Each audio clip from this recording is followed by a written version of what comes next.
Modern anti-Mormon publications have also included attacks on Joseph Smith's character. In recent years, the attacks have particularly focused on the theme of Joseph Smith as a treasure seeker who used folk magic.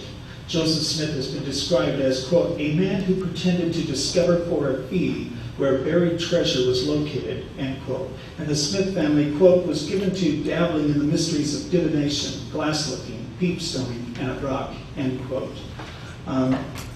We have here an example from the Evangel. What I'll do is just continue with the reading and let you look at the overhead, so we'll never get done. So hopefully you can tell what it is from the source there.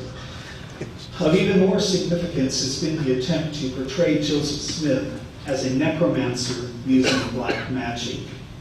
Well, William Palmer's description of Smith sacrificing a goat in order to appease evil spirits guarding the buried treasure was not by happenstance. The practice of black magic is akin to devil worship. Indeed, satanic rituals involve animal sacrifice, and a goat's head is symbolic of a pentagram, which is referred to as, quote, the consummate symbol of Satan, end quote. William J. Schneblin, whose shady past and questionable activity should cause concern to any discerning reader, has been particularly outspoken in his accusations of Joseph Smith's involvement in the occult. Furthermore, Schneblin's sensationalistic pamphlets, Mormonism's Temple of Doom and Whited Sepulchres, claim the temple ceremonies to have their foundation in witchcraft and masonry. Not all anti-Mormon publications come from ministries and other openly antagonistic publishers like Triple J Publications, which published Schneblin's works. In fact, there is a very recent example of an anti-Mormon work published by Doubleday, a large mainstream publisher. John Krakauer's Under the Banner of Heaven, A Story of Violent Faith, which borrows heavily from polemical works on Mormonism, picks up on the theme of Joseph Smith's treasure hunting and folk magic. For example, he describes Smith's scrying and treasure hunting, stating, quote, soon his necromantic skills were sufficiently in demand that he was able to command respectable fees to find buried treasure for property owners, end quote. However, Krakauer does not stop there. In relating the birth of Mormonism in upstate New York, he writes, quote, Joseph's flirtation with folk magic as a young man had a direct and unmistakable bearing on the religion he would soon usher forth, end quote. In fact, in introducing Moroni's original visit, Krakauer continues, quote, peepstones and black magic would again loom large in Joseph's life, end quote. Now, while the focus of this paper is not Krakauer's book, his background, biases, and poor scholarship cannot go unnoticed as an example of anti-Mormonism masquerading as a scholarly work or a book which will supposedly allow readers a glimpse at the true history, doctrines, and nature of Mormonism. Furthermore, his book boils down to nothing more than a regurgitation of old anti-Mormon themes such as Joseph Smith's character, Mormon polygamy, Danites, the Mountain Meadows Massacre, and other so-called problematic areas of Mormon history. Krakauer catapulted the fame of the publication of Into Thin Air, a cathartic biographical account of climbing Mount Everest. He is an excellent writer and has a very good gift for being able to portray things in a colorful and fascinating way. In fact, practically all of his previous works have dealt with extreme behavior and outdoor pursuits and have been very, very popular because of his gift for writing. Thus, it was surprising a man of his background, especially given the fact he admits being raised an atheist, would take on such a complex subject that had nothing to do with mountains. Now, Krakauer, although he's described as being a very gifted writer, he is also described as being a one-sided journalist and viewing such religious actions as wearing sacred garments as, quote, freakishness rather than fervor, end quote, and concluding that the book, quote, provides more voyeuristic astonishment than curiosity or understanding. Unsurprisingly, the LDS Church has reacted quickly and negatively to Krakauer's book. He, in turn, has publicly vacillated between anger and belligerency and hurt and puzzlement.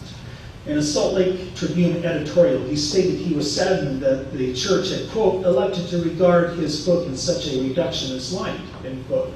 Krakauer later commented how hurt he was about the church's negative reaction and then said, I hope people don't think this is an anti-Mormon book.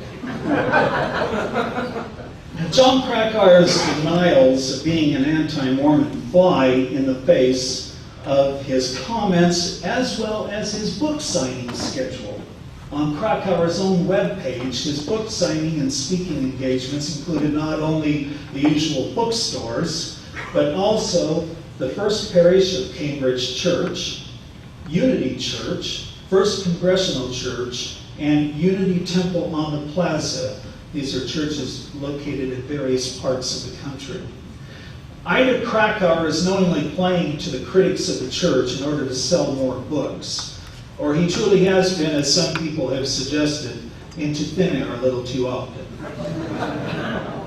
Either way, Krakauer not only focuses on Joseph Smith's folk magic and treasure hunting, but also on the ever-popular theme of Smith's supposed sexual impropriety by recounting the same old stories and accusing Joseph Smith of sexual recklessness. However, Krakauer certainly is not alone with his accusations, most of which go back to the early days of the church. Stories accusing Joseph Smith of adultery and polygamy began to circulate while he was still alive and became even more numerous after his death.